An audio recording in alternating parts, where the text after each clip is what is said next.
Good evening, ladies and gentlemen. Welcome to the Mid-Atlantic Mauling League's Dungeonbowl. It's week number 1. Oh, truer words have never been spoken. Thank you very much, SP Beaver. It's week number 1. We've got a Chaos Renegades mirror match for you tonight. It's gonna be the Juxtaposed Juggernauts versus Street Fighter's Turbo Max War Horsemen versus Ian. Again, Chaos Renegades all day. Let's take a look at the standings. In Division A, currently in first place, S Beavers, the Dead Poets, an undead team. They won their game this week. They have a TD diff of +2 that puts them ahead of Eric's Our Grudges with Nuffle. They are a Dwarven team in second place, also winning this week. In Division B, BB Nuts Harlequins BBFC won their game. They're an undead team, 1-0, and JD White is it? No, he's not. He hasn't played yet. In fact, I think he has a bye this week. Just one game played in Division B with the Harlequins on top. And in Division C, we have Tizork Savage Boys, an orc team coached by Tizzle Bizzle in first place, winning their first game this week. El Numerino, thank you so much for the sub, 28 months. It's very kind of you. Thank you very much. I appreciate it very much. How many times can I say very much? Very much! Tizork Savage Boys in first place, Tizzle Bizzle's orc team. They won their game this week. Let's take a look at the home team tonight. The Juxtaposed Juggernauts are the home team. They're coming in TV 1,150,000 gold. 12 players on the roster, 2 injured. That means he's going to have to pick up a journeyman, bringing the effective TV up to 1,200,000 gold. Has just 2 of the big guys starting tonight. Rizzo out with a head injury, and Yolanda out as well. 1 apothecary, 3 dedicated fans, 3 rerolls. Has a number of linemen. Has an orc. Has a number of human linemen, rather. Has an orc as well. He'll be up against Street Fighter's Turbo Max. Street Fighter's Turbo Max coached by Ian. Oh, thank you so much, El Numerino. I appreciate it. I am not, but I appreciate it. Coming in a TV of 1,460,000 gold. That's 260,000 gold in petty cash. That's just enough for a certain someone in a certain star player. 12 players on this roster. Guile will not be starting, is out this week, and boy, really needs the rest. Look at this. 3 serious injuries on Guile. Not long for this world, but will be out this week. 1 apothecary, 1 cheerleader, 2 assistant coaches, 2 dedicated fans, 4 rerolls. Boy, and a bunch of positionals here. Has all 3 big guys. Has a Skaven, Dark Elf, and Orc, and a bunch of linemen. How are the 2 teams going to play tonight? Let's take a look at the visiting team first. ST, they're up. No, let's not. Let's take a look at the home team first. Juxtaposed Juggernauts, the home team this evening. They are giving up 260,000 gold in petty cash, so they're going to have to watch out for what that star player is going to be. We'll talk about that in just a minute. They're also going to have a journeyman on the roster. They'll have to watch out for that loner role. Losing the Rat Ogre is a big loss this week for the Juxtaposed Juggernauts. They're not going to have Rizzo. Rizzo probably their best player. Maybe not their best player, but one of their best players, right? These Rat Ogres, one of the best big guys in the game of Blood Bowl. They have Frenzy, they have Mighty Blow. Rizzo here has picked up Block and Claw. That's a great player, and to not have them tonight, that's a significant loss for this team. But the positive side here is that they have a bunch of players with Block. They also have a kicker, so this is a decent spread of block on this team. Has guard on Grendel as well. He'll really need to leverage that to try to get an advantage tonight. It means he wants to be taking those 2 die blocks. If he can make it a 3 die block at all, he'll want to do that. Probably won't, but definitely wants to be taking the 2 die blocks with the block skill. Try to get an advantage. Try to knock down the opponent, who is probably going to have a speed advantage on him. War Horseman does not have his Skaven runner here, so the Skaven player, the MA7 player, not on the roster tonight. And that is on top of the fact that 260,000 gold will be coming back to ST tonight. That is Lord Borak money. ST can certainly, or Ian can certainly pick up Lord Borak, but I think he might pick up Hackflem, right? So Street Fighter's Turbo Max, they have all 3 big guys. They have the strength advantage. They don't have a Skaven, or they have a Skaven on the roster as well. They have the strength advantage. They have a Skaven on the roster. If they pick up Hackflem, that is a Edge 2 MA9 player, and that just really rounds out this roster very well, I think. I think he might go for Hagflem instead of Lord Borak. We'll see what he decides in the inducement phase. But I think the thing that the Juxtaposed Juggernauts have going for them tonight is the fact that ST has a smattering of skills that are very eclectic. So look at Skullomania here. Has Claws. Claws is a great skill. It treats everybody as AV8. Also has Pro. Pro's a decent skill. Pro means you can re-roll one of your dice in your die pool. If you have to roll a d6 first, if you get a 3+, you can re-roll one of the die in your dice pool. That's not bad. The problem is, it doesn't really combo with Claw because you can't use Pro on your armor break roll, your injury roll, or your Kaz roll. So that's an interesting combination, right?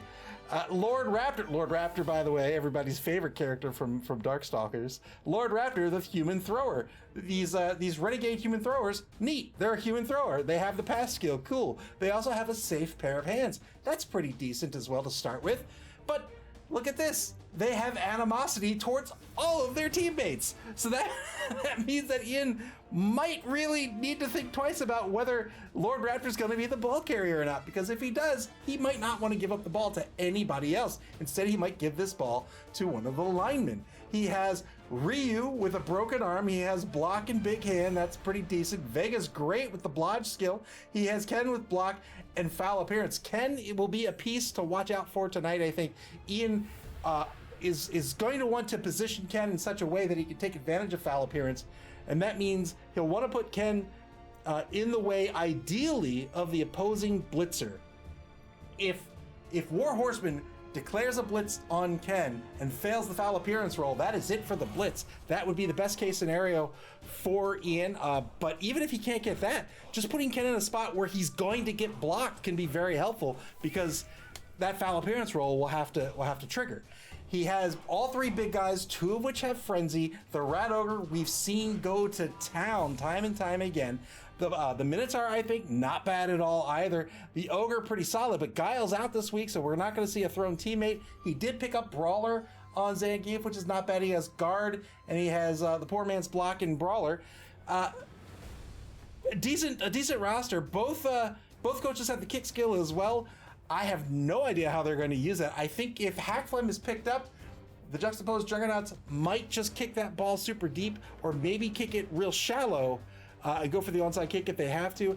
I don't know. There's lots of ways to go with the kick, and it's going to depend on the starting formations as well. But I think the Juxtaposed Juggernauts have a really solid roster of block skills, and ST, while they have a bunch of mutations and a bunch of skills, it's kind of scattered across the roster in such a way that maybe Ian won't be able to take advantage of all those skills. He does have a Okay, thank you, Alexa. I will not forget to take out the trash. But I think Ian, his star player pick is going to really inform the strategy of Juxtaposed Juggernauts tonight. If he picks up Lord Borak, it's going to be a big bashy game tonight. If he picks up Hagflem's Scuttlespike, that would be my choice, and we'll see if he kind of rounds out his roster. And now he's got the beef of the strength 5 and Frenzy. He's got a few players with block, and now he's got basically a gutter runner, a star player gutter runner that he can run with as well. All right, enough jibber jabbering. Let's head on over to, I was going to call it Cabal TV. It's not called Cabal TV anymore. Let's see if the coaches are ready to go. I see them both in Discord. It looks like they are indeed ready to go. I see the subtitle on the chat channel is Chaos. We'll wait for this game to get underway. Division C here tonight. First game for both coaches. This is week 1 of 7. 7 weeks in regulation before the cut to top 4. The top 3 teams, the winners of each of the 3 divisions, will advance to the top 4. As well, the best perform. Oh, I love the new animations. The best performing runner-up between the 3 divisions will be the 4th player to make the cut to the top 4. And of course, the 2 finalists of the Dungeonbowl will earn a spot in the Championship Invitational, the Blood Bowl.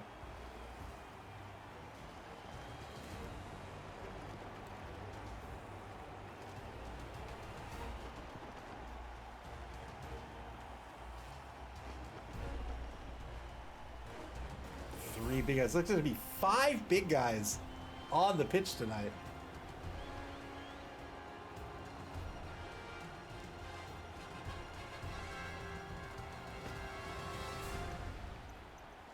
Clear skies for this matchup. 4 fan factor apiece. 260K going to ST. Let's see how he decides to spend it.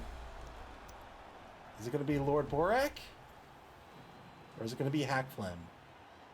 Or will he pick something else?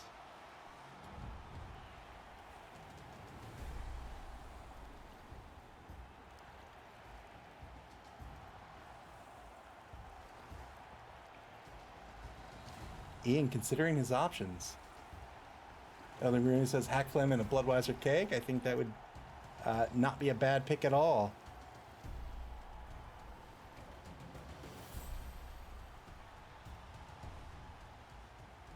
He went with Lord Borak, spending it all on Lord Borak, the despoiler. Going in on the strength. All right, here we go.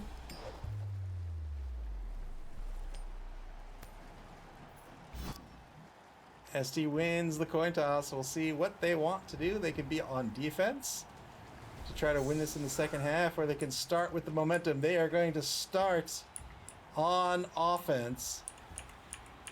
Juxtaposed Juggernauts to set up their defense.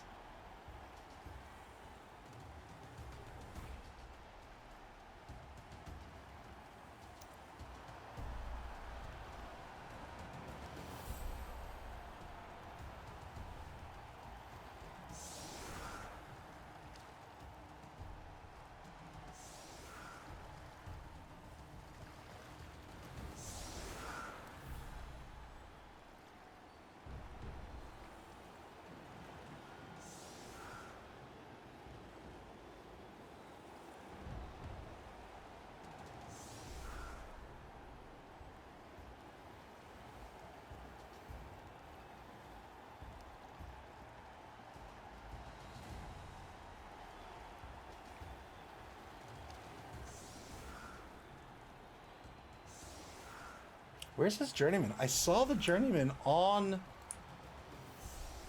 the title card, but I don't see the journeyman on the pitch.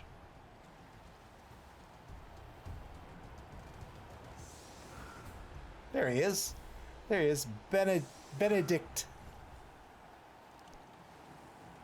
3 on the line here for the Juxtaposed Juggernauts. They have 3 rerolls for the half. I think that's just fine. That's where they want to be. Chaos Renegade's a little bit different from other teams in that you get the 3 big guys, and it often means that you're making decisions about your roles, right? Look, being big guys, they are all loners, and so it can be real tricky when you fail a die roll. ST now to set up on offense. So 2. Look at this. As one safety. We'll call those 4 linebackers, and the 2 cornerbacks are really tight on the inside of the either wide zone. Now the offense to set up. They have 6 on the line. Ellie Barino asks, is Borak a +2 dirty player? Borak is a +2 dirty player with block and mighty blow. Strength of 5. It's also a sneaky hit.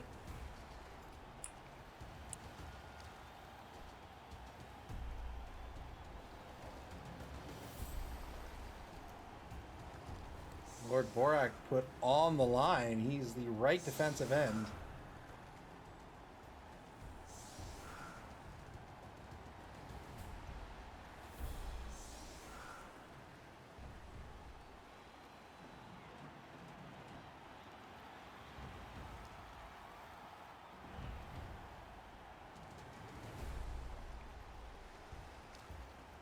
All right, 6 on the line here. Split strong to the right. Here's the kick.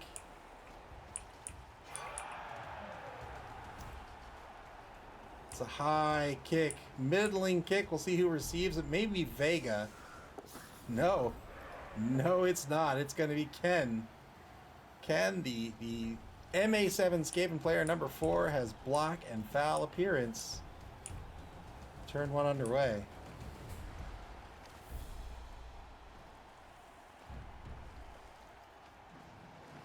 Gets the assist on Lord Borak. Currently a 1 die on Lord Borak, unless the blitz is going to be spent. Needs to get through Grendel first. Gets a knockdown on the left defensive end.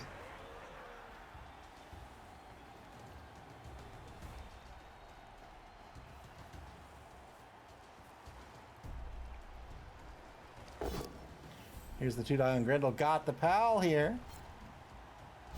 Now if he stays put, he'll lend an assist against Lord Borak, the despoiler. Oh no, he'd follow up because he has cover. There's a 2 die on Lord Borak. That's going to be a knockdown. 8+ breaks armor here with Skullomania. And he's done it. Gets a stun.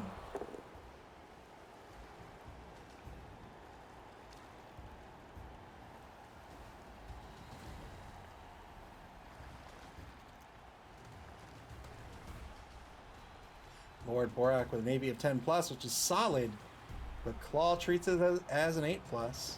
Needed to get the 2 die block. Worked out there. Didn't get the removal, but got a decent stun out of it.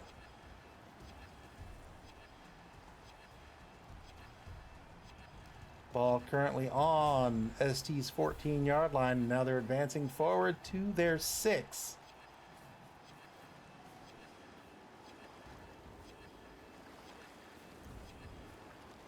ST with the speed advantage in Ken with that MAS 7.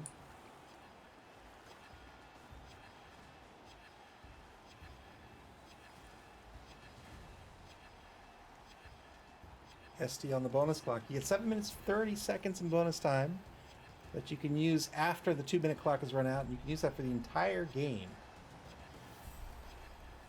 So you could spend an extra 7 minutes 30 seconds in a single turn, or you can spread it out over the course of the whole 16-turn game. Turn 1 now, back to the Juggernauts. Stand up Grendel. Saw a D6 roll there. That's because he's boneheaded. That's his nega trait. Every time he activates, he has to roll a D6. So long as he doesn't roll a 1, he is good. If he rolls a 1, he loses his action, and if he's standing, loses his tackle zones as well.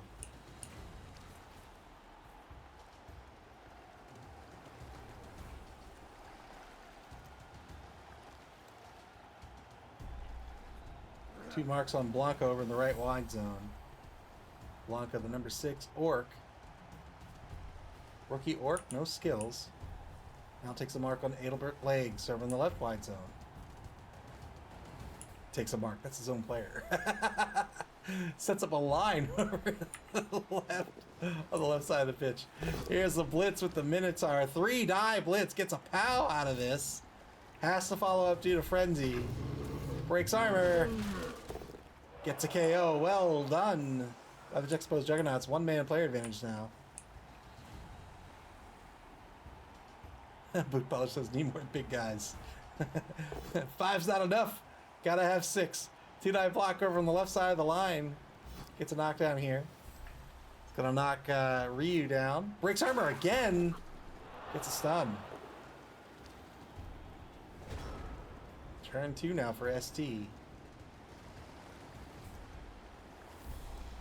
Bad Dog says, move. Get out of the way. So you can see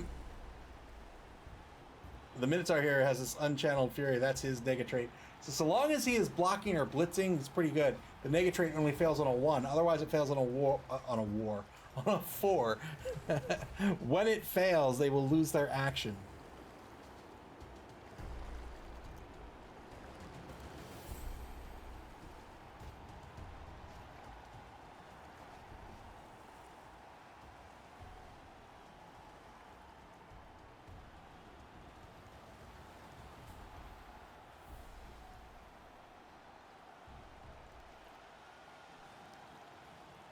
A little over a minute to go for ST.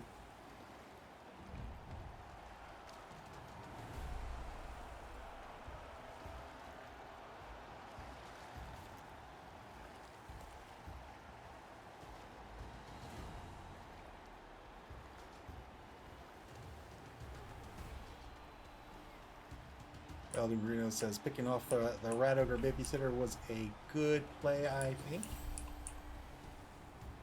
I think it's always a good move if you pull it off. Rat Ogre is really, really strong.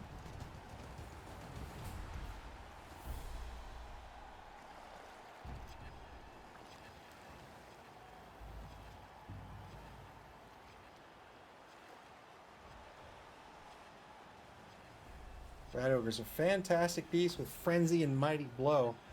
Prehensile Tail, also a good skilled. Here's the 3-die blitz on the left side of the pitch. It's be a knockdown on Boris. Breaks armor, gets a stun. The Rat Ogre's big weakness is the average AV. This has an AV of 9+. Makes them easy targets, not just for blocks, but for fouls. Turn 2 now, back to the Juggernauts. Ball did not move in that turn. The ball is still on ST's 6-yard line.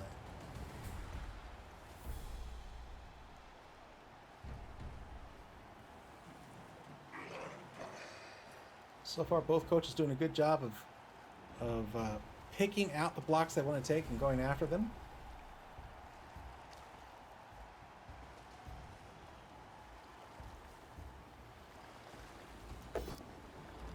Two-die block on Lord Raptor will be a POW here. 9+ breaks armor, 8+ with Mighty Blow. Doesn't get it.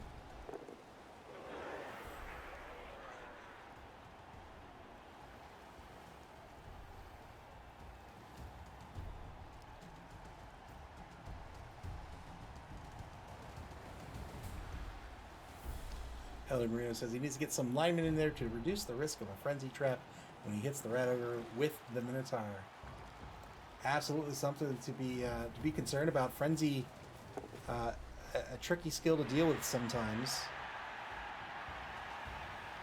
Not only do you get a second follow-up block, but you're pushing people out of the way. Takes a mark on the ball carrier with Walla the Ballista. Got through the foul appearance roll here on the blitz. Gets a push. 2-die blitz by the Juxtaposed Juggernauts. Good attempt. It's not going to work out here unless he spends the reroll. He does not.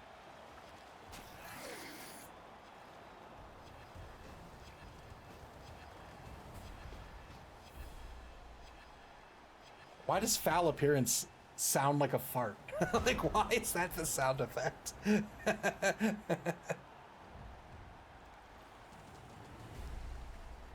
sound effect should be something like, oh god, Turn 3 for ST. 2-die block on the blitzer the turn previously. This is the kicker. Ralph, number 4, gets knocked down by Vega. Vega, a blodger. It's a very moist name for a skill.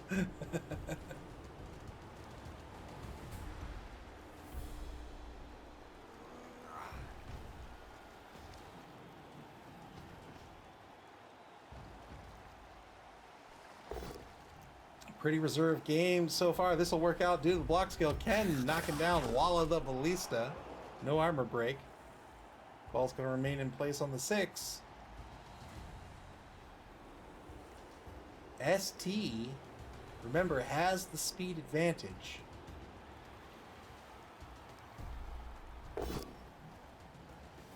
So they're less concerned with having to control pitch after they open up a hole. They might just try to look for a way to run away. They could do something, for example. I mean, they don't have a huge speed advantage, it's just 1 point, but let's say they did. Let's say they're MA9. They could look for an opportunity to sort of block players in this way and then dart out pretty far where maybe a double rush can get a mark, and then after that they can take off and score. So they can stall out the game around here. Probably not going to happen with just the MA7. That's just a 1 point movement advantage. But it is something Warhorseman needs to be cognizant of. He will need to keep at least somebody in the secondary, just in case. Fails the loner roll here with Mr. Bison. Now the Juggernauts on turn 3.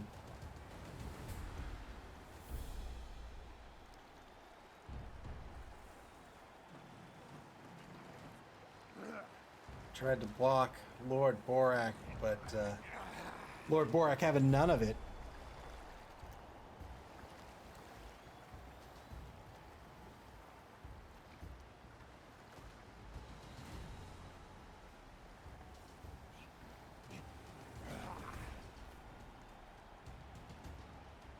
Stands up Boris, the number 5 human lineman. He's the left defensive end.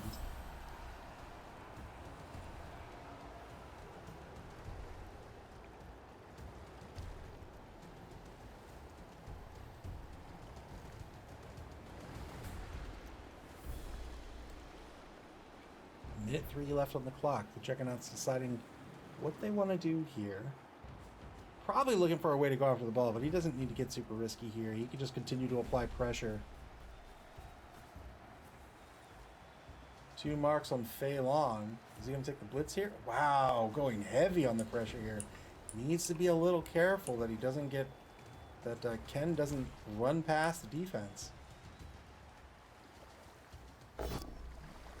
2-die block on Lord Raptor by Lord Borak.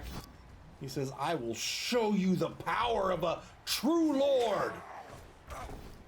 And that's a removal. Well done. 2-man player advantage now for the Juggernauts.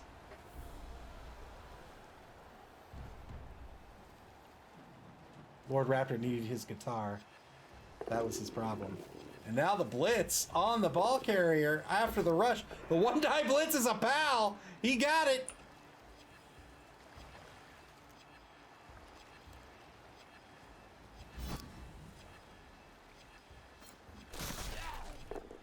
Ball bounces to the 4-yard line. Currently marked. That was Tom Zarek on the blitz. Currently marked by Vega. Takes a pal now on Zang, or takes a block on Zangief, gets the pal. Good blitz here.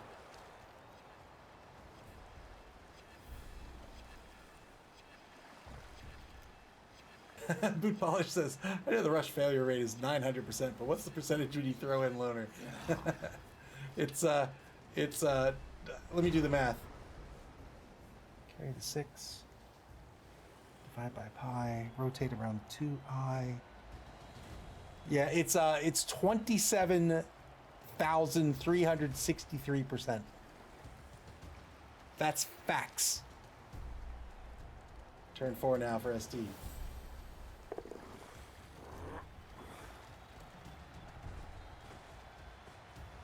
Zangief stands up, moves to the right, marks the ball.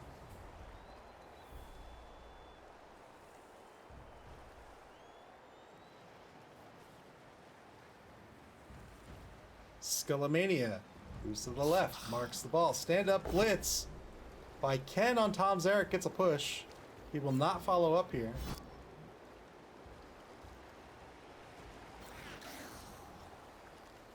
Three plus to grab the ball.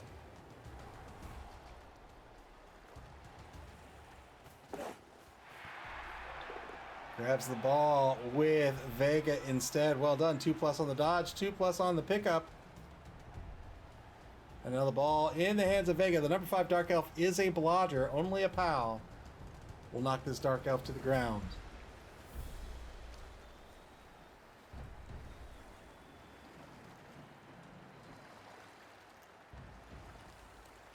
Trading that 1 point of... Trades the point for a dodge.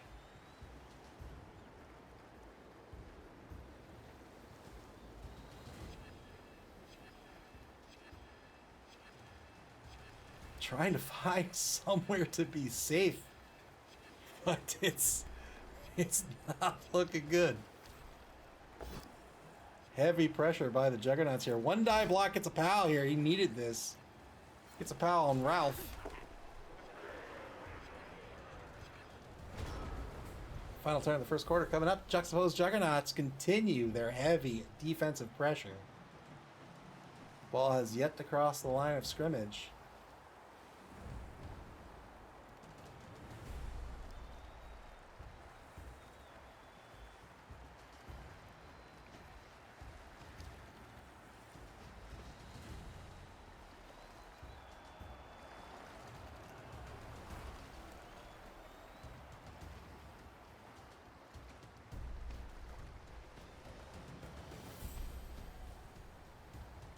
No action yet by the Juggernauts.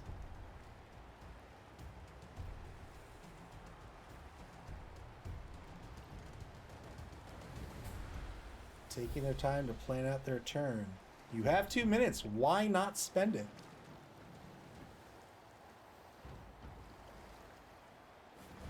No rerolls spent by either team so far. Boris is going to advance 1 space forward and mark Zangief.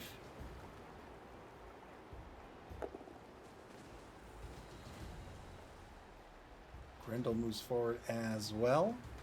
Gets right back on the line of scrimmage.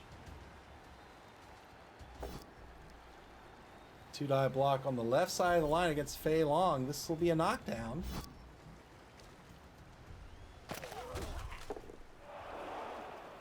This frees up Utek Last Dance, the number 9 orc.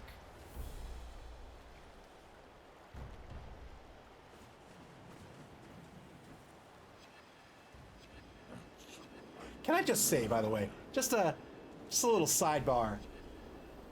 Blood Bowl 3 is such a far cry today from where it was on launch day. Like, they've done a real good job fixing things and improving things and adding things. It is so much better. kudos to Cyanide for the work they put in. 2-die block on the left side of the ball carrier here. Lord Borak taking the block, gets a stun. SB Beaver says you mean it's playable. Well, sure. Failed the Unchannel Fury test by the Minotaur Ferdinand. Probably won't respend this. Probably won't re-roll this and will just let it be. But wasting time on the bonus clock here. Now decided to try the reroll. Failed the Loner roll. Loner says that if you want to spend a team reroll, you have to roll a d6 first. 4+ lets you use the reroll. Otherwise, you spend it one way or another. So down to 2 rerolls for the Juggernauts. And now they're going in on the blitz, but they get a skull against Akuma. They spend their second reroll, this time getting through Loner, but it's going to be a both down result. The Juggernauts down to 1 reroll for the half. Turn 5 now for ST.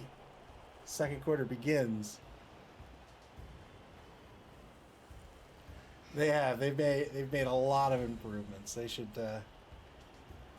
they've done a lot of work, and they should pat themselves in the back for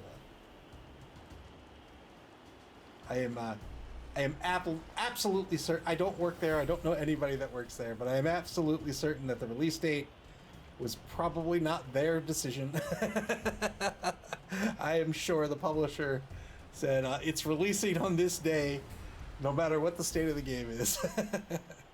But since then, they've put in a lot of work to fix things. So good for them. Good for us.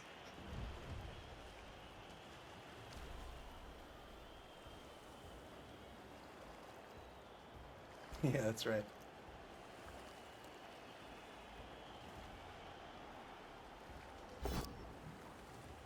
One die block on Walla the Ballista here. Okay, it's a knockdown. Looking for an 8+ due to Claw, but doesn't get it.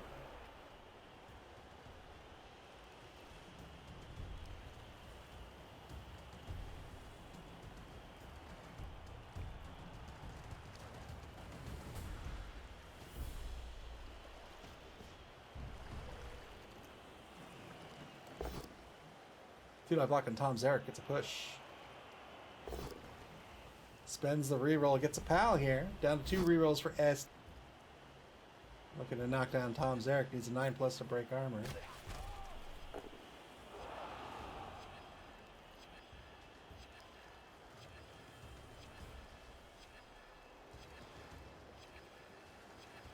One other thing to keep in mind with various coaches and various teams, we often talk about how Blood Bowl has a lot of agency. It means a lot of decisions to make, from the race you choose, the team composition, to skills, to tactics and strategy, and we often talk about that from a purely competitive angle But because there's so much agency, you can play in lots and lots of different ways. So we saw, for example, with ST here, with Street Fighter's Turbo Max, how I couched the skills as eclectic. That's purely from a competitive angle. We've seen Malik pick up 12 cheerleaders, and that's just for fun. And you know what? That's totally okay. I love that. I love that so much. Obviously, from a purely competitive angle, you don't want to dump a bunch of money into 12 cheerleaders, but it is a lot of fun, and I appreciate that aspect of the game and that aspect of coaches when they do that. I think they really think it adds a lot to the experience when they're just like, you know what? I gotta do something bananas. Turn 5 down for the Juggernauts.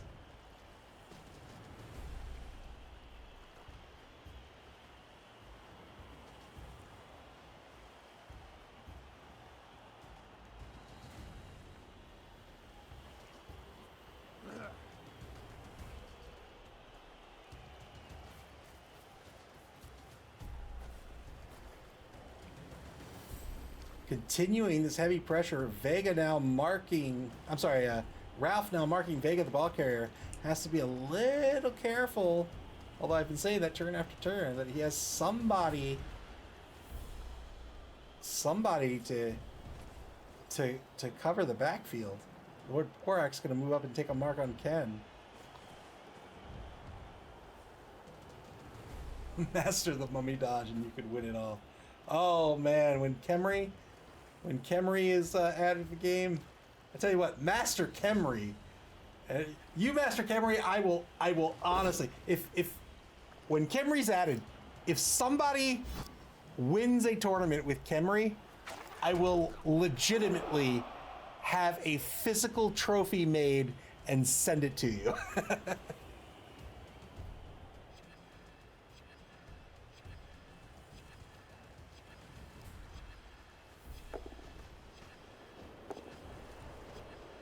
Rush blitz by Ferdinand. 3-die blitz will be a dodge push on Vega. Remember, needs a POW to knock Vega down. Frenzy follow-up coming up. 3-die frenzy follow-up again. Not going to work out. We'll probably push Vega back a space. Unless he wants to say where he is. He can take the both down result. Oh, he's going to spend the reroll. What a scary reroll. Spent the reroll, got through the loner skill, but got a push out of it. And now no rerolls left for the Juggernauts. SB Weaver says, win a single game or a tournament? No, a tournament. I have no doubt you can win a game as Kemri. Win the whole tournament.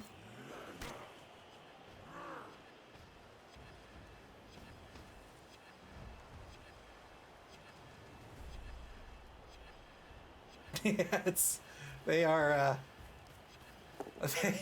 so, I mean, they can be summed up in a statement. Blood Bowl's about scoring touchdowns. You can't score a touchdown without the ball. They can't use the ball. I guess that's 3 statements. They can't pick up the ball. Turn 6 now for ST.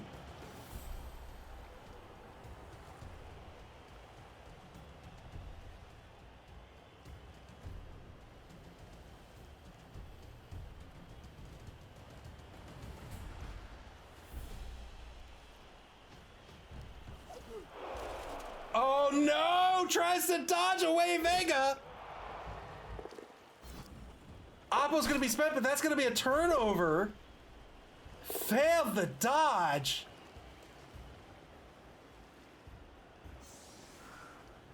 Oppo gets spent.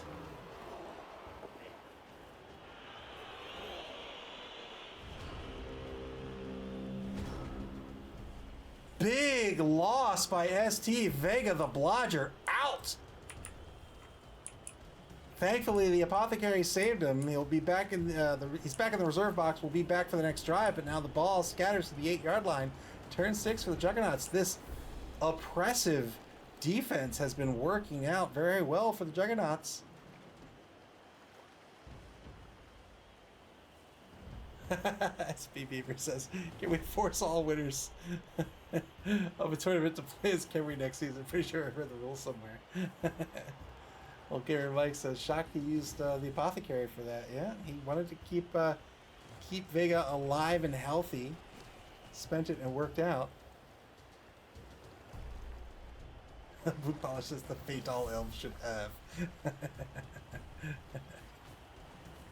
3+ pickup. Juggernauts trying to recover the ball here with Ralph. Doesn't work out. That'll be a turnover. Turn 7 for ST. Just 2 turns to get on the board. They need to end this turn in scoring position. If they do not, the Juggernauts have done their job. Zangief pulls back. Takes a mark on Ferdinand. And shows off a little bit.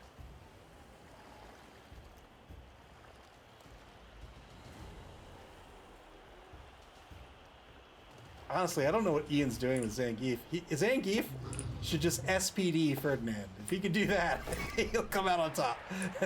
2-9 blitz. Gets a knockdown on Lord Borak. Breaks armor. Gets a stun. Or final atomic buster. That's what you need to do.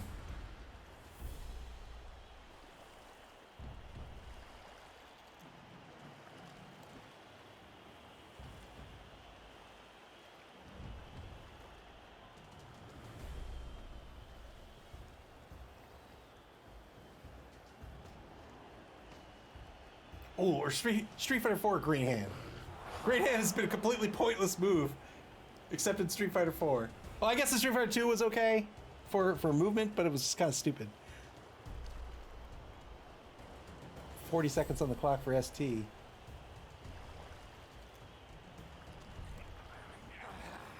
I haven't played a whole lot of Street Fighter 6. I don't know if Zangief still has the Green Hand or not. One die block over in the right wide zone. This will be a both standing result.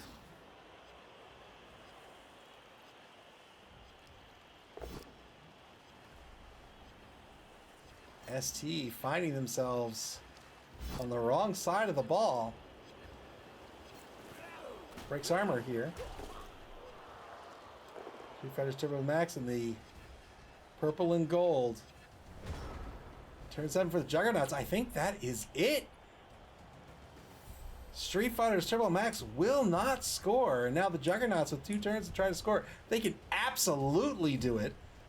They don't have any rerolls left now, so they've got to pray to Nuffle a little bit. They get the pickup with Ralph and then get some defensive protection on him and be good to go. 3+ pickup works out. Don't rush. Don't rush. Don't. Oh boy. All right. Now needs to block away Ryu, needs to block away Skullomania. That'll free up probably Last Dance to pull back. We'll need another player too. Really needs a rush. Or not a rush, a reroll here. Otherwise I think he's gonna have to rely on some marks. 2-die block gets a push on Ryu. Decides to follow up. Oh, wow. Going in on the block on Skullomania. Fei Long still in blitzing range.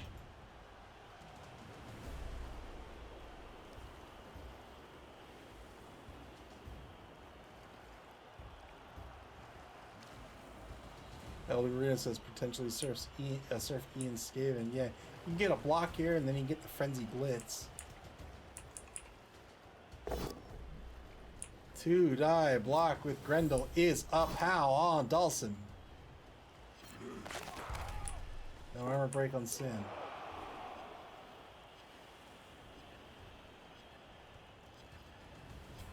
I think he needs to risk the dodge with Adelbert and reposition him.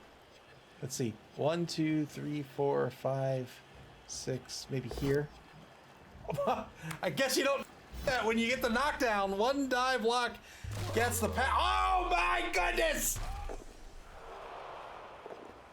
Oh boy!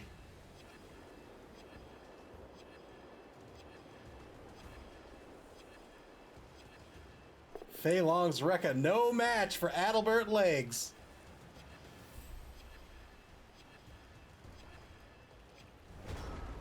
Turn 8 now for ST. Can they stop this score?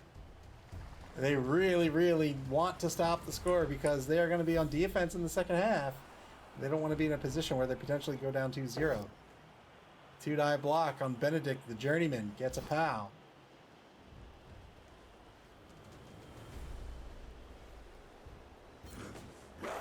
Breaks armor. That's an injury. Well done. I don't even know what the player count is anymore. Looks like it's 11-10, 9-8-7 versus 10. So 3-man player advantage for the Juxtaposed Juggernauts.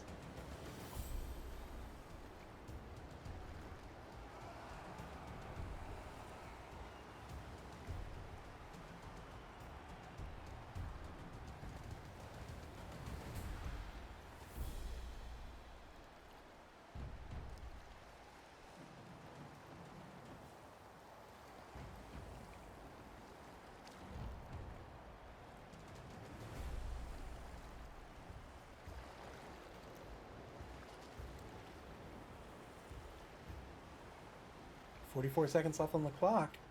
ST desperately looking for a way to get at this ball carrier. They have no. They have one reroll left.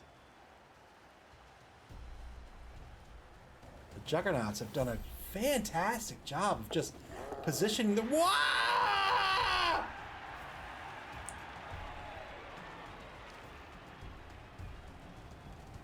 4+ dodge to a 3+ dodge. They take a mark on Ralph.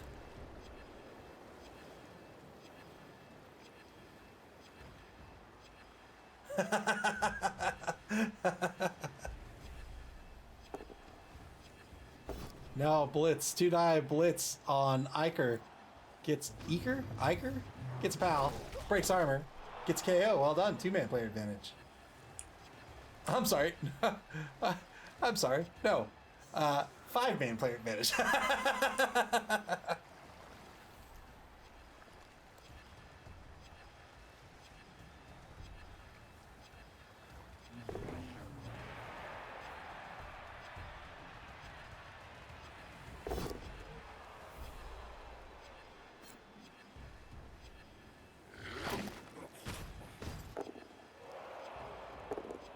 $7X plus 3I player advantage.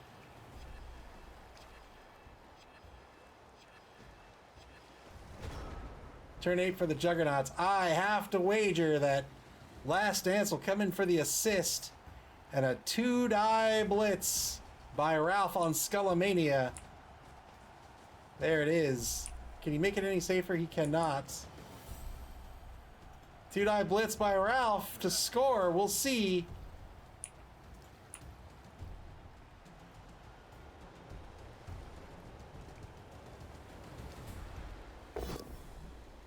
Oh no! Oh no! Oh good. I thought they both had block. Oh, I was so sad for him. 1-0 is the score. Well done.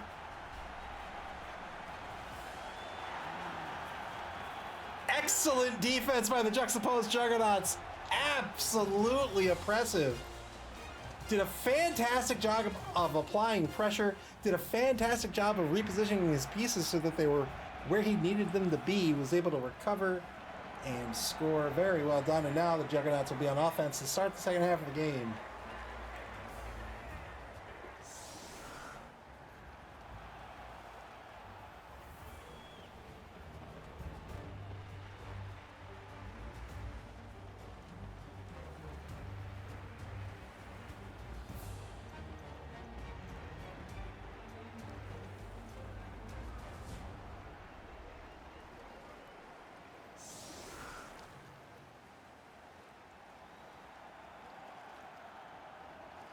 Oh, Gamer Mike says no cheerleaders. Sad. It is sad. SP Beaver says X equals 2 and I equals -3. No, I was using I to mean the imaginary unit.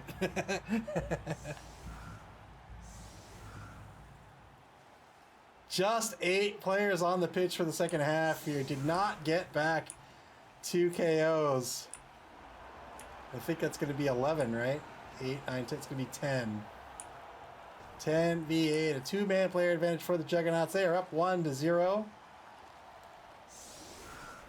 And they're going to be on offense. All they have to do is hold on to this ball. They win this game.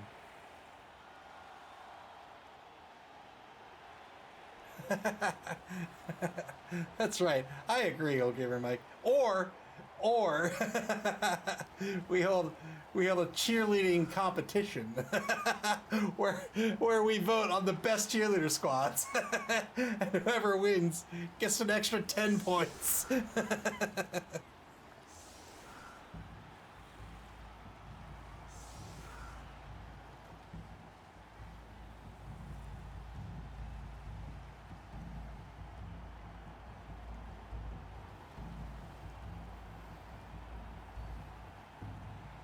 I do like, I like, just from a, I don't know if analytical is the right word. I like the adherence to sort of the spirit of the game. It's like, if you have cheerleader pieces, cheerleader models, then you get cheerleaders.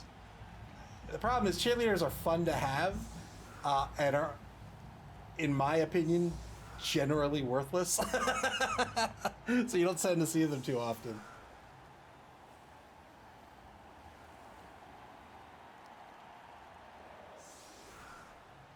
3 on the line for the defense, 4 on the line for the offense. They're missing a center, but Adelbert and Walla the Ballista back to receive. ST with a kicker. Here's the kick. Shallow kick. And another high kick event, a kickoff event. So can get this ball in the hands of someone. Looks like he's trying to get some SPP on these rookies. Failed the pickup, that's fine. We'll get another opportunity at it here on turn 9.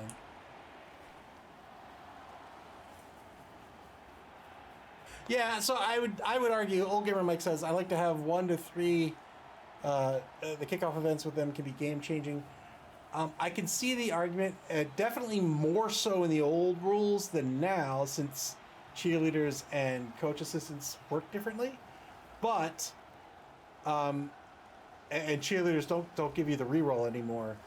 But I can see an argument being made for having just enough cheerleaders to have more than your opponent.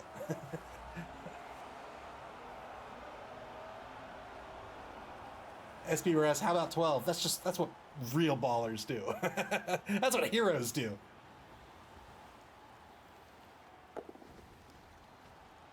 Blitz on the right side here. Gets a pal against Akuma, the Rat Ogre. Breaks armor on Akuma and injures Akuma.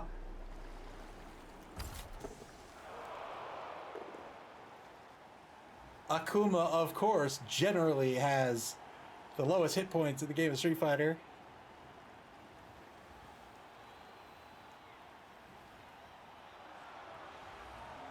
As evidenced here. 3-man player advantage now for the Juxtaposed Juggernauts.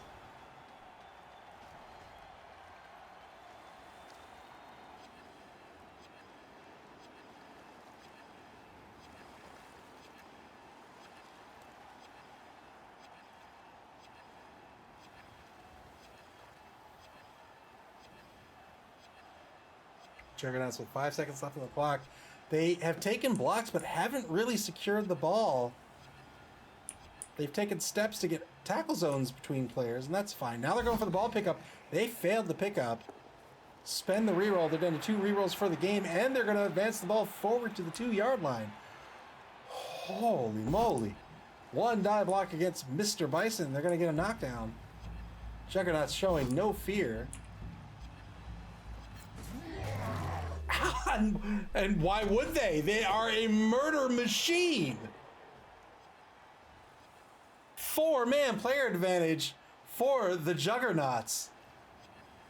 2 big guys removed from the pitch.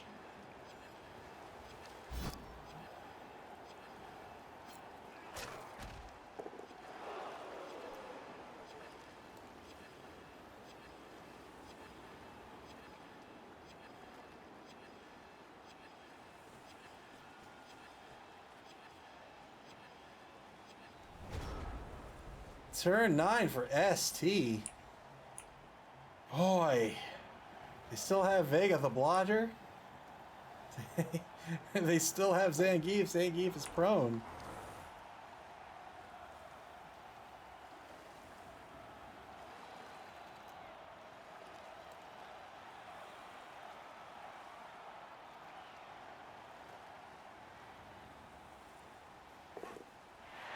Good 3+ dodge by Ryu.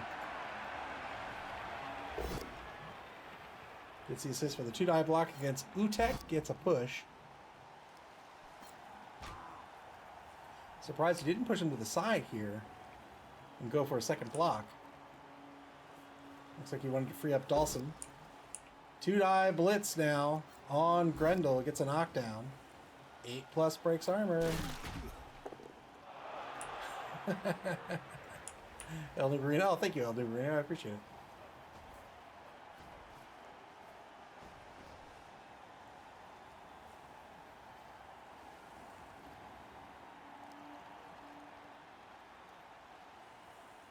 Ian's going to need to take this team to Hopkins. They need some care.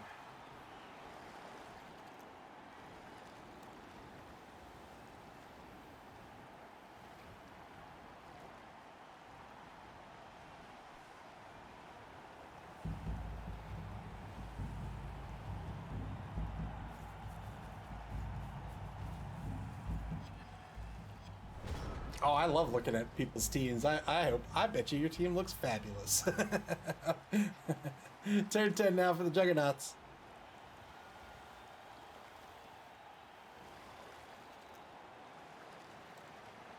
Juggernauts in real great shape at this point.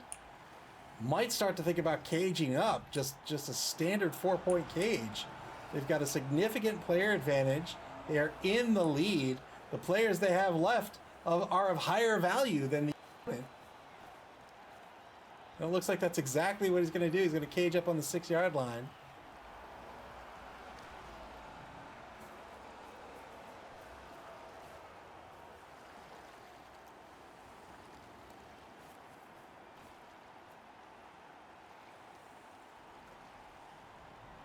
Could have even pulled this cage in a little more to center pitch, giving him a little more room to breathe, but that's fine. Has the cage on the opposing 6-yard line now. Stands up Grendel.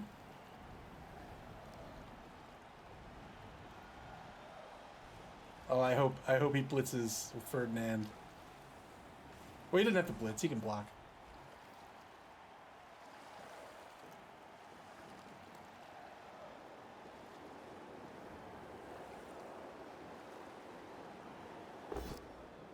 Two-die block with Ferdinand's just going to be a push, but he gets a frenzy follow-up out of this.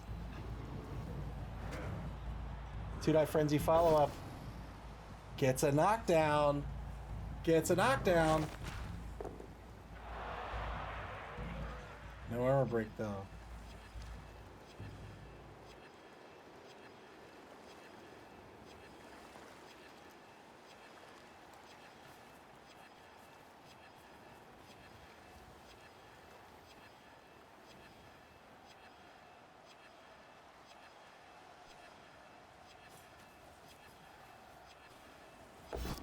One die blitz on Dalsum is going to be a skull. Might just leave this alone.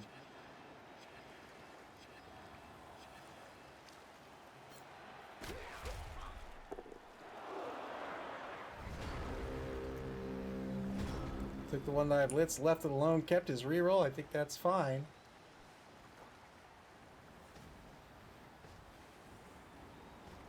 Also not a bad place to be prone. It keeps one player from marking two in case any cheeky antics are in ST's mind right now. Turn 10. 4-man player disadvantage for the team.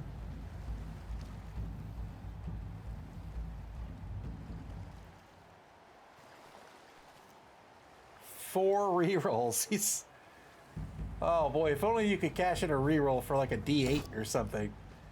2-die blitz. Gets a knockdown on Tom Zarek. He's gonna bust open the front right corner of the cage. Breaks armor. Good armor break. Gets a stun.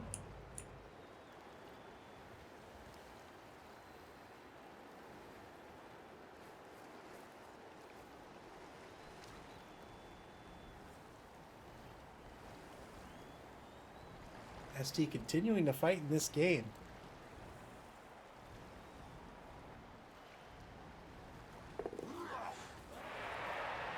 Good 3+ dodge to get Ryu into position into that front right corner where Tom Zarek was standing, now marking Adelbert, the ball carrier. Two good dodges by Vega. Failed the second dodge, but had the free reroll with the dodge skill. Applying pressure now. He has to. Both down result here. He has an opportunity to re-roll the die with pro, but he failed the pro roll. It's a both down result. That'll be a turnover. Turn 11 now for the Juggernauts. You only get to re-roll with pro if you succeed on a 3+.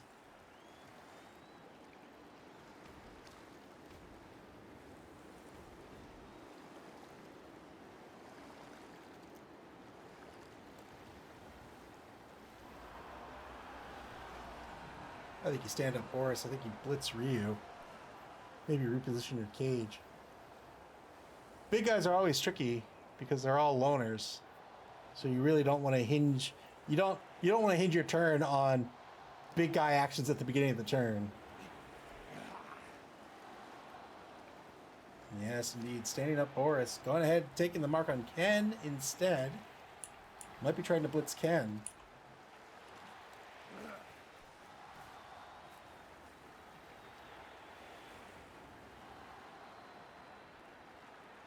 Juggernauts definitely don't want to score too early. They don't want to give SC an opportunity to get back those 2 KOs.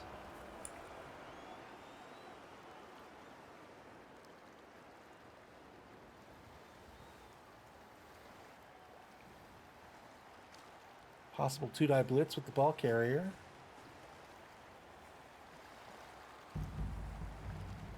But if he does it with the ball carrier, it's against a player with both foul appearance and block. No, going for the blitz with Lord Borak instead.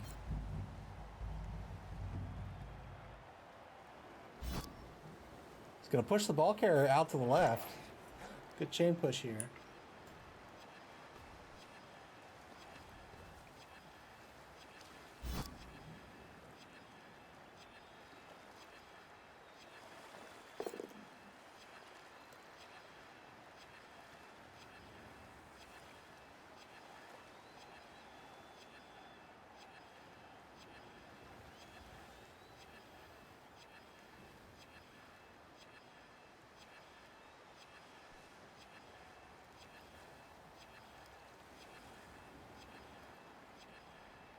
Wait a minute, who took that blitz?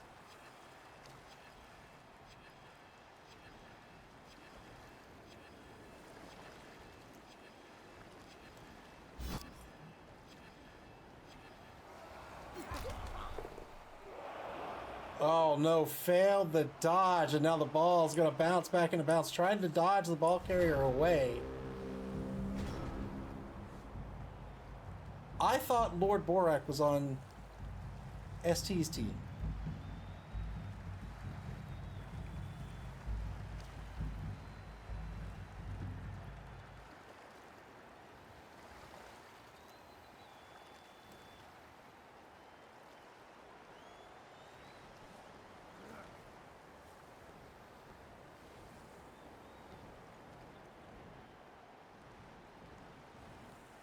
Turn 11 now for ST.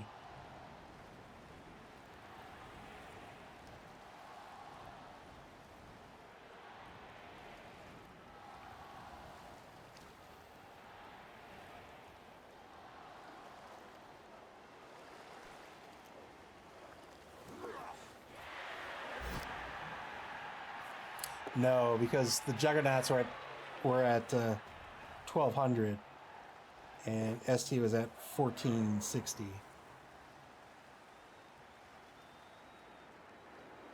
Boy, I've had that twisted in my head this whole game. Good recovery by Vega. And now after the failed dodge, ST might have an opportunity to tie this ball game up. We've got a long way to go.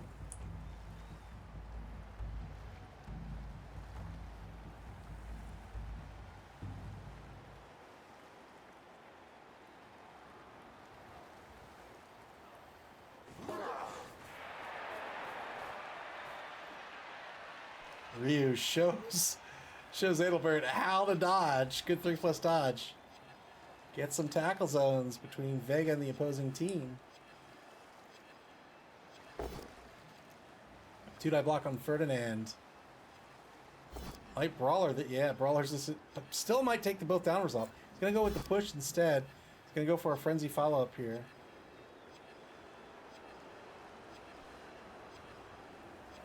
Oh, this was Zangief, no frenzy. Boy, I am spacing out.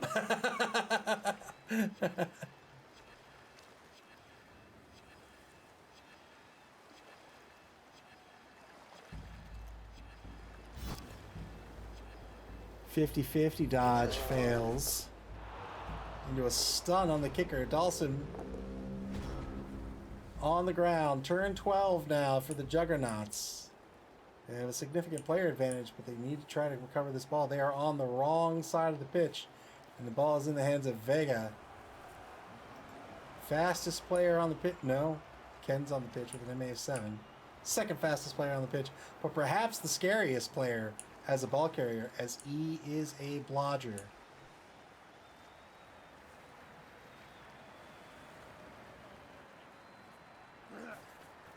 Good going for the blitz here, and City's just going to take the mark. So Vega has a 2+ dodge away to the right side.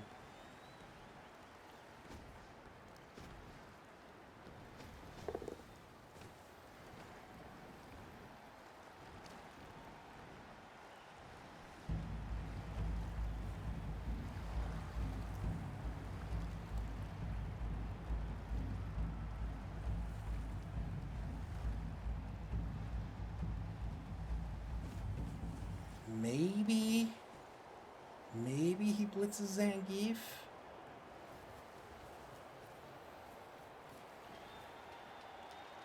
Taking a ton of marks, but Vega's still free on the right side.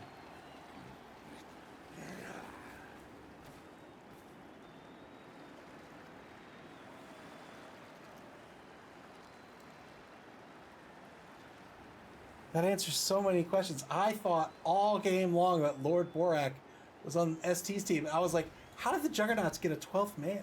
I was so confused. Rush is in the position on the right side. Vega still has the 2+ dodge forward.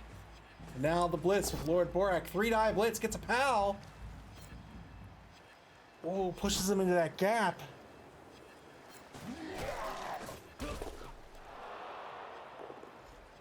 Now nowhere for Vega to go except on a minus dodge, but still with the reroll can still very much do it. Maybe just tries to go for broke here with Ferdinand. Didn't work out. It was a 50-50 opportunity.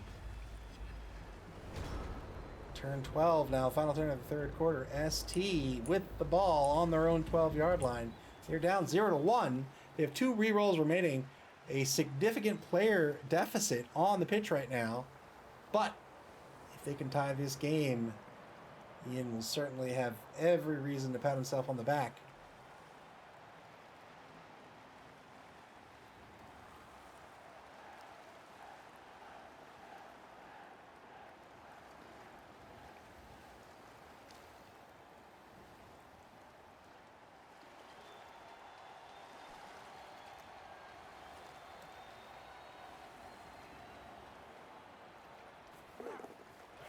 Yeah, 3+ dodge to a 2+ dodge. Vega's going to move down to the line of scrimmage over in the right wide zone.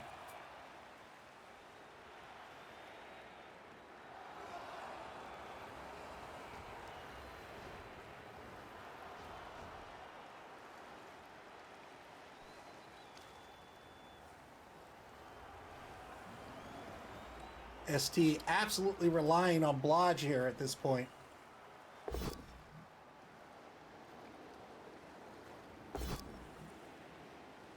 He said he would have to. We'll see if Nuffle provides. Spends a reroll here on the 1-die.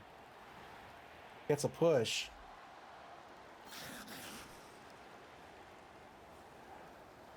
Tries to reposition Ken, but now nowhere to go.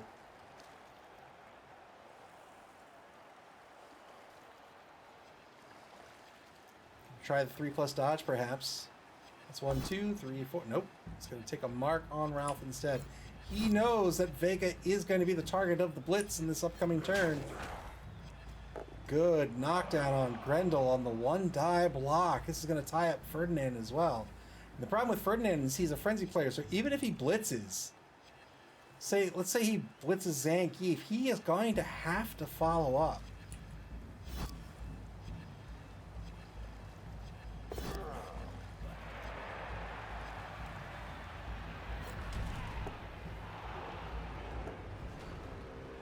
Failed the dodge, succeeded on the pro roll, but then failed the dodge reroll. That'll be a turnover. Fourth quarter begins now for the Juggernauts.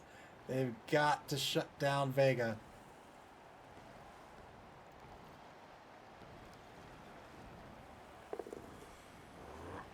Stands up Grendel. Juggernauts with a reroll.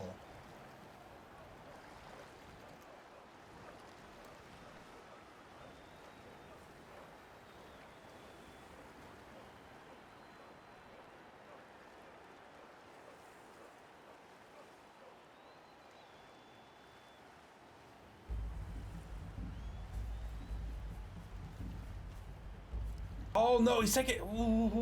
It's taking a mark on Zangief. Already had the 2-die on Zangief. Needs to get players on Vega. Needs to get. Oh man, scary stuff.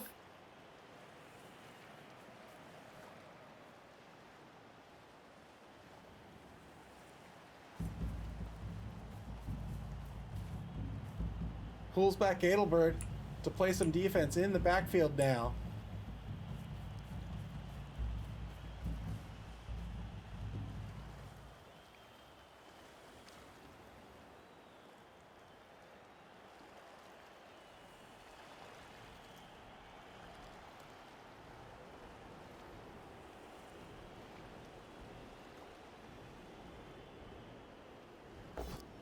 There's the 2-die on Zangief. Takes it with Boris.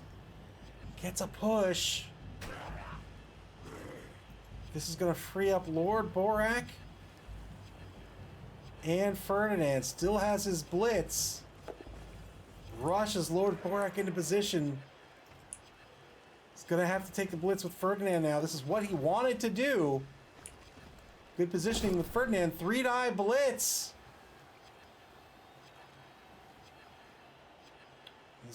He's going to re-roll it. He failed the loader roll. He's no more re-rolls. It's going to be a dodge push. He gets another Ah!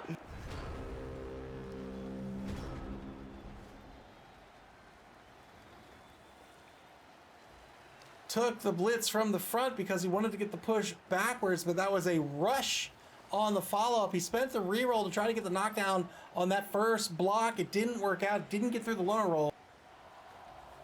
And then on the rush, failed the rush. Remember, on Frenzy, you must follow up, and that means you spend a movement point. When you blitz, it's a movement point to block. So on that rush, you have to follow up, and you have to spend the movement points to do so. And if you don't have any left, then you've got to rush.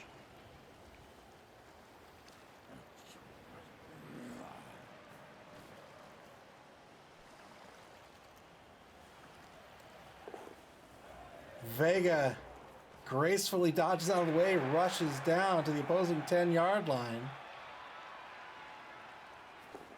Rushes one more space to the 12. ST with a reroll.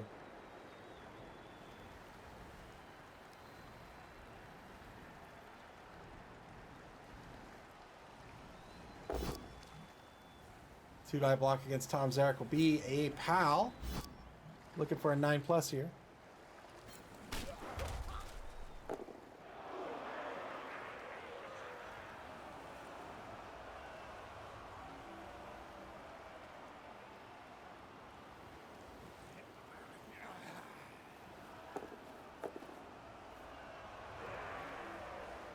Two rushes to take a mark on Lord Borak. Good positioning. Good choice here by Ian to make these marks. Fails the 3+ in the backfield to let this slide, I imagine. Yep. There it is. That'll be a turnover. Turn 14 for the Juggernauts now. 4-man player advantage. Can they stop Vega? They've got to do it on this turn.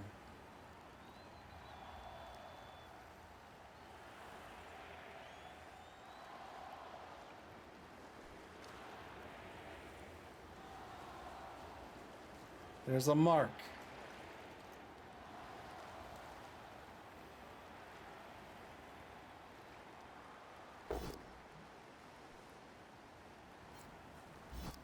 Lord Borak can come in on the blitz with Mighty Blow.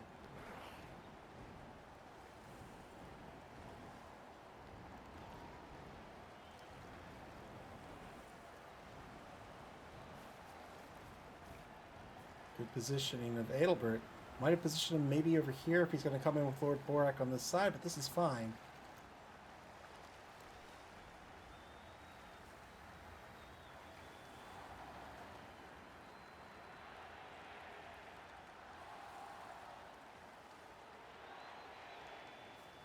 Oh, that's right. He is marked. I didn't realize he was marked. He double rushed to mark Lord Borak.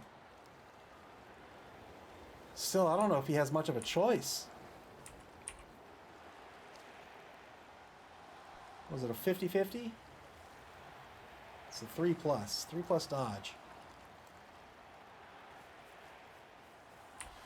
Oh, he's going to take it with Andre. Takes it with Andre instead. That's not going to do it. That's a turnover. Still 2 dodges for Vega.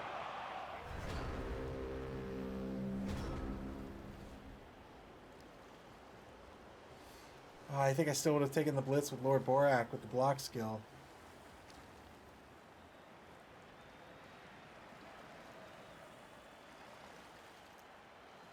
Turn 14 for ST.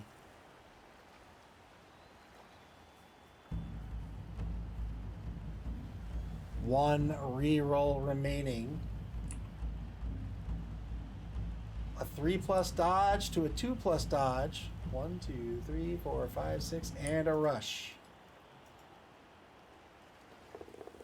There's the 2 dodges. There's the rush. Well done by ST to get on the board. They've tied this game 1-1. Boy, 4-player deficit, and they pull it out here. Few turns left to go. Yeah, the cheerleader squad. The cheerleader single. And indeed, ST is going to get back both of their KOs. Well done by Ian.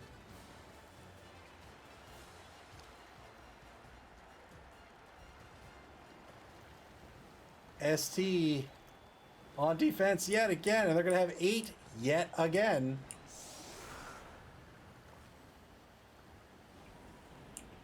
Same setup as the previous drive, 10v8 on the pitch.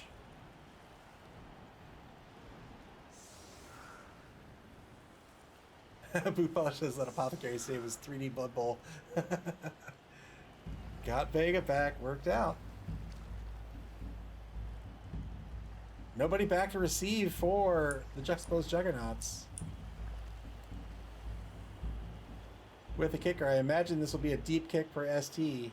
Unless Ian really thinks he can get the ball back and win this game. Yeah, deep kick.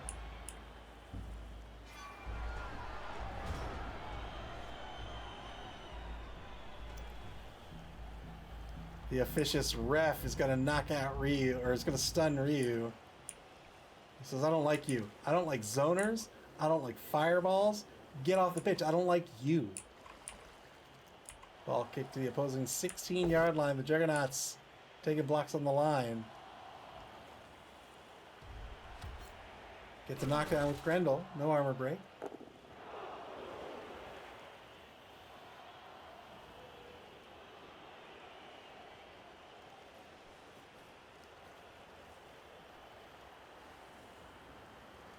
Juggernauts with 2 turns left. Looks like they might be giving up on the ball here. But they have a significant player advantage. They can win this game.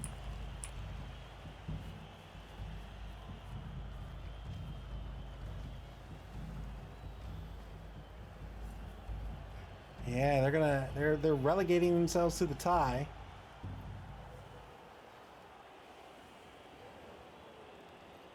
We'll see if ST can take advantage of this. Maybe find a way to scoot away from this aggressive defense. Try to score and win this game. 2-die blitz by Ferdinand on Zangief. Gets a pal here. 9+ breaks armor with Mighty Blow, but he doesn't get it.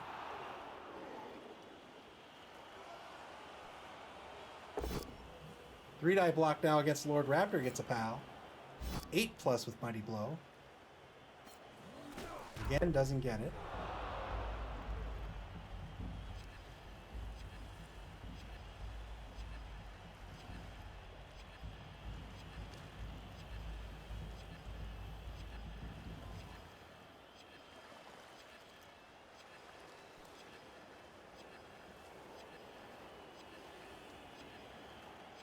Juxtaposed Juggernauts with 2 minutes left on the bonus clock. Turn 15. You're trying to come out of this game with a draw. I think they had a real shot at trying to win this with that with 4-man player advantage. Go for it. He's going to pick up the ball, but he has nobody in scoring position.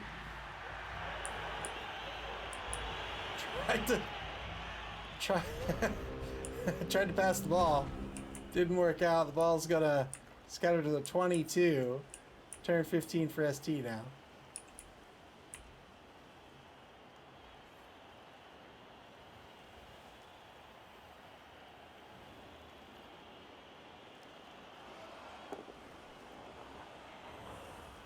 Stands up Zangief.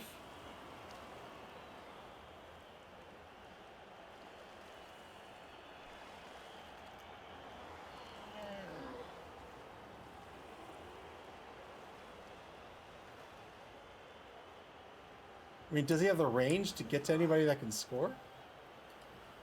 So that's Adelbert's the only one that can score. Let's see, 1, 2, 3, 1, 2, 3, 1, 2, 3, 4. Yeah, he can get to Adelbert.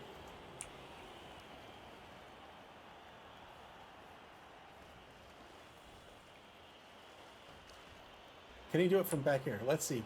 He's got 6, so 1, 2, 3, 4. He can get right back to where he is. 1, 2, 3, 1, 2, 3, 1, 2, 3, 4. So he can conceivably get this ball in the hands of Adelbert and win this game. Stun blitz in the right wide zone.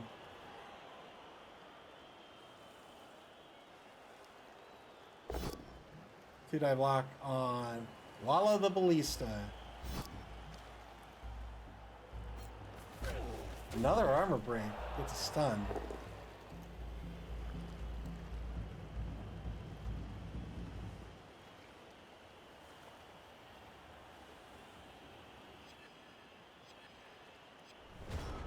Final turn of this game, the Juxtaposed Juggernauts can score if they can get a bomb pass from Andre the Nutter into the hands of Adelbert. Legs. They're probably going to want to take the block on Dawson first with Tom Zarek. He has the block skill just to push Dawson out of the way. Then the ball pick up with Andre. He'll need to get back into position right where he is to make the long bomb. Actually, I don't think he needs to get in position. Let's see. 1, 2, 3. 1, 2, 3. 1, 2, 3, 4. 1, 2, 3. So he can do it from the 18. Ah, no! No! He took the block with... Oh, no. Took the block with Adelbert. Not going to try to score.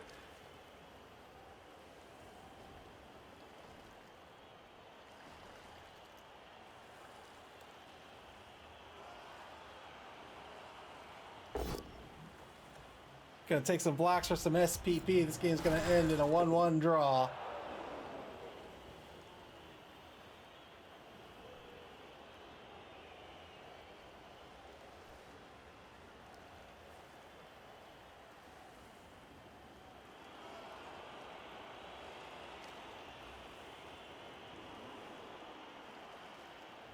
Juggernauts had a fantastic first half. Got a little, played an aggressive game the whole game, but that aggression on offense cost them.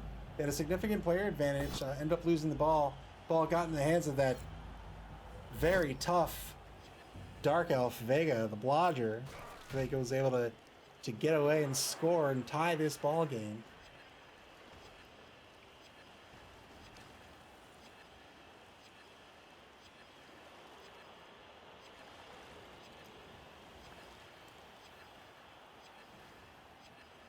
Minute 44 left in the game. Both teams are going to walk away with 1 point here in week 1. Not a bad take for the first week.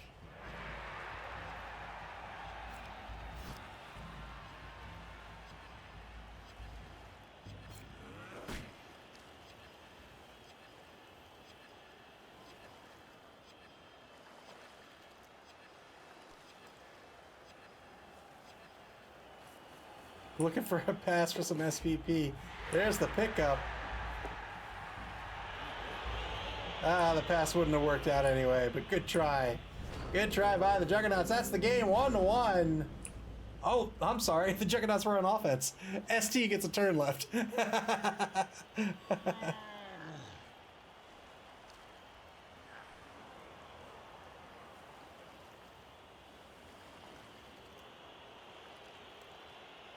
ST with nobody in scoring position. They too will be trying to take some blocks for some SPP.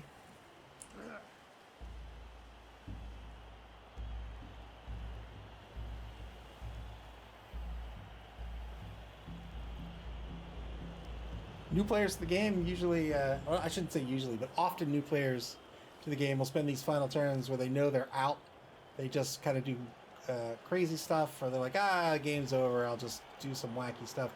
2 reasons not to do that. 1, you don't want to take undue risks because you could injure or kill yourself. 2, the game's not over, so use it to your advantage. Try to get some SPP on players that you want SPP on. Every turn is an opportunity to collect Blood Bowl's version of experience points and start to kit out your team you want it to be. Just like that. Well, that's a KO, but were it a Kaz. I'm telling you, that's a heart. Look at that. That's a heart on Zangief's butt right there.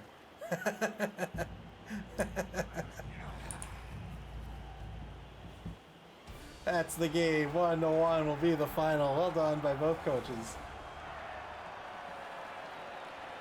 Heartbreaking draw for the Juggernauts, but they played their heart out, as did ST. Very well earned draw by ST.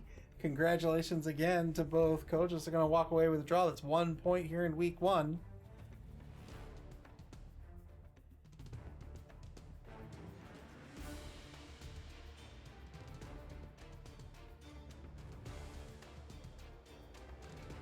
SPB, thank you so much for the bits.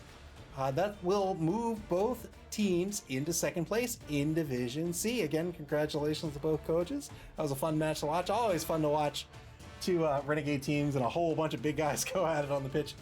I had a lot of fun. We'll take a look at the schedule here before we leave. Coming up next, this Sunday, August 4th at 9:30 p.m. Eastern Daylight Time, we're going to have the Real American Heroes versus... Well, no, we won't, actually. So these final 2 games, actually, the 2 coaches, the work they do has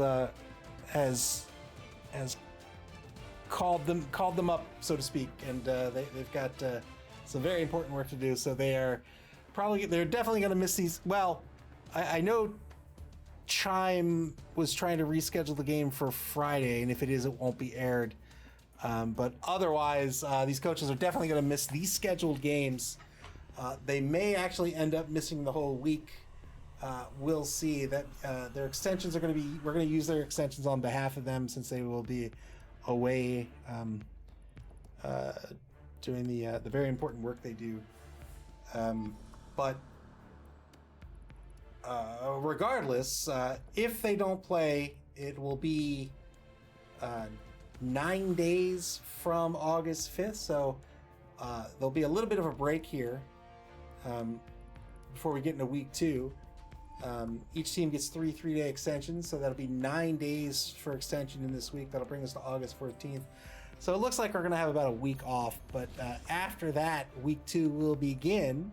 So again, unless they come back early, which I don't think will happen, but I don't know how these things work. But regardless, I want them doing, again, the very important work that they do. That's much more important.